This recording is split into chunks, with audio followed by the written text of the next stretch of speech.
This is Jamal. Jamal is a boy who lives in a poor neighborhood. He has a friend named Kevin, who lives in a wealthy neighborhood.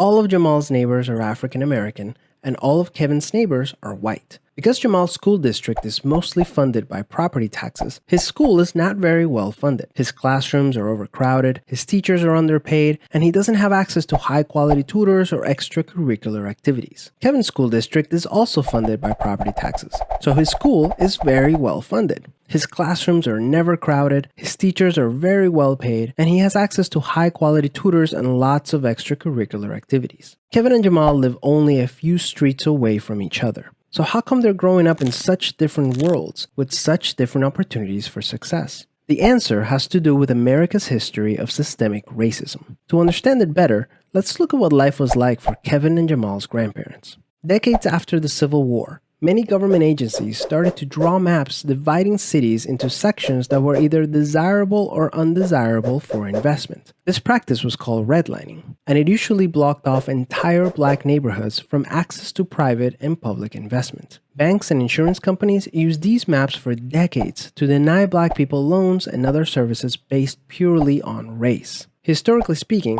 owning a home and getting a college education is the easiest way for an American family to build wealth. But when Jamal's grandparents wanted to buy a house, the banks refused because they lived in a neighborhood that was redlined. So Jamal's grandparents were not able to buy a home, and because colleges could prevent them from attending through legal segregation, their options for higher education were really scarce. Kevin's grandparents, on the other hand, got a low-interest loan to buy their first house and got accepted into a handful of top universities, which traditionally only accepted white students. This opened up a wealth of opportunities that they were able to pass on to their kids and grandkids. Even as late as the 1980s, an investigation into the Atlanta real estate market showed that banks were more willing to lend to low-income white families than to middle or upper-income African American families. As a result, today, for every $100 of wealth held by a white family, black families have $5.04. A 2017 study confirms that redlining is still affecting home values in major cities like Chicago today. This explains how Kevin and Jamal inherited vastly different circumstances. Unfortunately, the story doesn't end there. A big part of systemic racism is implicit bias. These are prejudices in society that people are not aware that they have. Let's go back to Kevin and Jamal.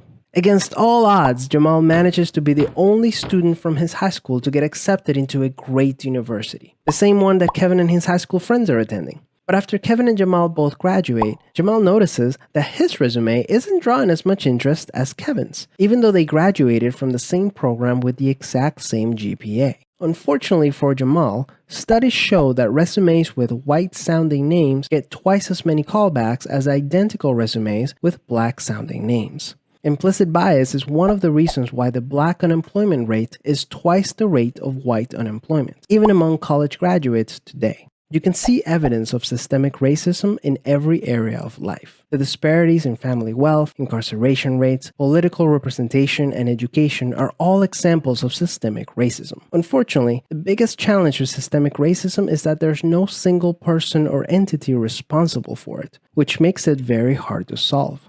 So what can you do? The first thing you can do is work towards becoming more aware of your own implicit biases. What are some prejudices that you might hold that you're not aware of? Second, let's acknowledge that the consequences of slavery and Jim Crow laws are still affecting access to opportunity today. As a result, we should support systemic changes that create more equal opportunities for everyone. Increasing public school funding and making it independent from property taxes would be a great start, so that poor and wealthy districts can receive equal access to resources. Systemic problems require systemic solutions. Luckily, we're all part of the system, which means that we all have a role to play in making it better.